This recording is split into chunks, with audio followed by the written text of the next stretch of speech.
Welcome to my card thoughts for today. Today we're going to talk about what I think is probably a strategy that's flying under the radar in the points and miles community that can give you just the most amazing setup. And it may not seem like much of a difference, but overall, it's going to, your bottom line after a year worth of spending, is going to make a huge difference. So hit that like button and subscribe. Also hit the bell notifications and stay tuned.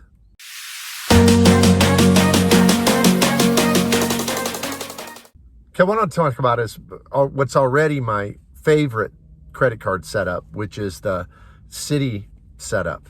And, I don't really do trifectas and duos and all of that stuff because I like to have points scattered throughout the kind of the credit sphere. I want points with Capital One. I want points with Citi. I want points with American Express. I want points with Chase, of course, because they all have different transfer partners. If I want to do Hyatt, I got Chase. If I want some of those aspirational foreign airlines to be able to use those business class flights, American Express is great for that because they have so many transfer partners. But what I really like about Citi is just it's got the greatest earning potential. And what I mean by that is that if you have especially several Citi custom caches, you can get 5% on a lot of different categories. And if you have the Strata, or like I have the Prestige, you get to take those, and that cash back becomes thank you points. You can transfer it out. And so I just don't see another setup. And that's even if you don't have the Prestige like I do, which is crazy good because it's 5 points on travel with airlines and it's 5 points on dining. But the Strata is really good too because it's 3 points on those categories, plus 3 points on gas, plus 3 points on grocery spending. So it's a great base, a great transfer card. And then to have the Citi Double Cash to be able to do two points on everything as your kind of the spend everywhere card. And then to have as many custom caches as you can to get 5 points on your first $500 spend every month at a lot of different categories. I mean, they just have so many options. But what's not talked about is the kind of subtle superpower of the Citi setup, which is the Citi Rewards Plus card. I don't have it. I want to get it. I think I'm going to put it down as the next card I'm going to apply for.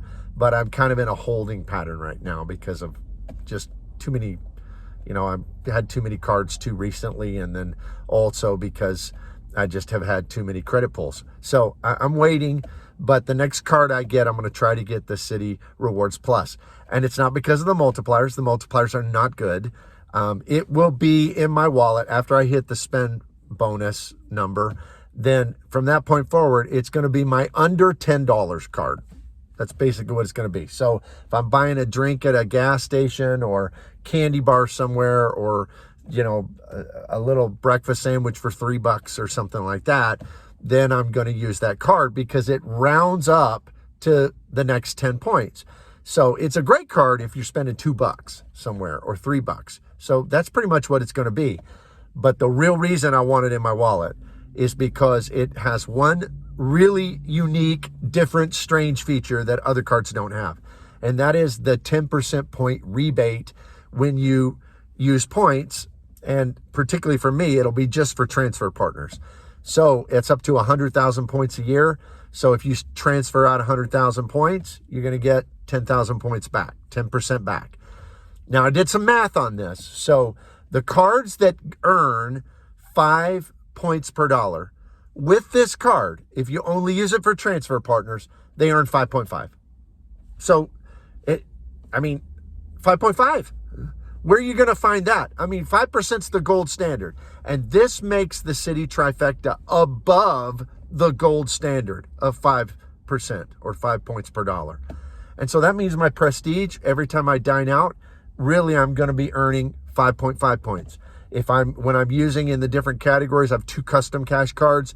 When I'm using those at different places where I'm getting 5 points per dollar, I'm getting 5.5 points per dollar.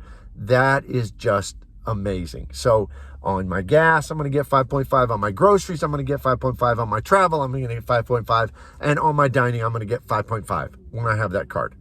And that 0.5 might not seem like a lot, but boy, chase your thinks it is, because with the Freedom, that's considered in the community, a great, catch-all card, and it's 1.5. Well, why is it great if it's only 0.5 more than every other card that gives 1 point per dollar? Because 0.5 makes a difference. It makes a difference. So to me, this is really overlooked. I mean, people always talk about the trifectas and your setup and all that, but hardly ever do they talk about this card. It's a no annual fee card. It rounds up on those little bitty purchases, but man, what power it has when you add it together with those other high earning Citi cards. So think about it. I like the Citi ecosystem because, first of all, their transfer partners work good for me. I like some of their, like Turkish and some of those. The other thing that works good for me is that they also can be cashed in for a flat 1 cent per point. So at the end of the day, when I get too many points, that's really useful, better than American Express and Capital One. Chase is also 1 cent per point. So overall, I just think that when it comes to earning, nobody, especially when you throw this card that's nobody's talking about in the mix, it makes Citi be able to earn more than anybody else. So let me know your thoughts down in the comments below. I think it can be a powerful thing. So I'd love to hear your opinion.